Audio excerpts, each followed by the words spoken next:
አሰላሙ አለይኩም ወራህመቱላሂ ወበረካቱ። ውድ የቻናሌ ቤተሰቦች ሰላም ብያለሁ። ዛሬ በባለፈው ቪዲዮ አድርሱ الثاني حروف الهجاء المركبة ሶስት መስመር አይተን ነበር ያቆምነው። በዛሬ ደግሞ ሶስት መስመር የምናይ ይሆናል ባላ ፈቃድ ማለት ነው ኢንሻአላህ። ይህን ቪዲዮ ላይክ እና ሰብስክራይብ ማድረግ ጀምሩት ማለት ነው።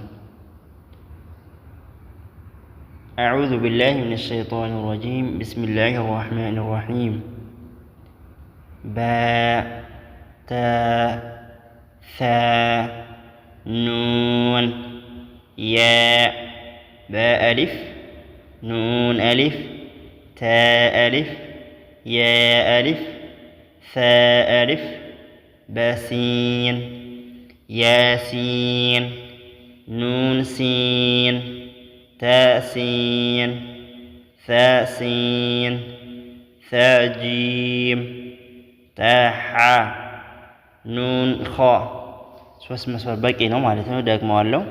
በ ተ ث ث በመላሳችን የምንለው ነው። ኑን የ እነዚህ 1 2 3 4 5 ተናጣፊ ፊደላቶች ናቸው። ለጥቆ ድርብ ነው የምናየው። በአሊፍ ባና አሊፍ ባ ሰማያዊ ነው። አሊፍ ደግሞ በጥቁር የተጻፈው ነው ማለት ነው። ኑን የምንለው ኑን ከሁለት ፊደል ጋር ሲመጣ በዚህ መልኩ ይመጣል። ኑን አሊፍ ቀዩ ኑን ነው። አሊፉ ደግሞ ጥቁሩ ነው። ታ አሊፍ ታ አሊፍ ሁለቱም ጥቁር ነው። ታ ሁለት ነጥብ ያለው ታ ይባላል። ያ ደግሞ ያና ታ ይመሳሰላሉ፣ ግን ልዩነታቸው ታ ከፊደል ከሐርፍ ከላይ ሲሆን ያ ደግሞ ከሐርፍ ከታች ነው የሚመጣው ማለት ነው። ያ አሊፍ ቀዩ ያ ሲሆን ጥቁሩ ደግሞ አሊፍ ነው። ያ አሊፍ እንላለን ማለት ነው። ث አሊፍ በሲን ያሲን ኑን ሲን ታእ ሲን ثاء سين ثاء جيم تاء حاء نون خاء ሶስት መስመር ይሄን ይመስላል።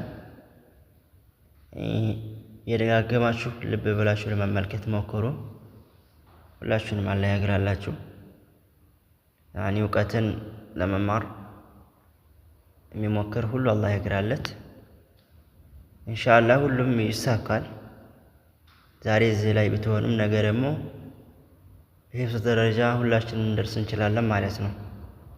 ዋናው የኛ ትግል ነው። የሚታገል ሰው ደግሞ ስኬት ላይ ሳይደርስ ማቆም ያለበትም ማለት ነው። ቁርአን ጠናኝ ተብሎ አይተውም፣ አልገባኝም ተብሎም አይተውም።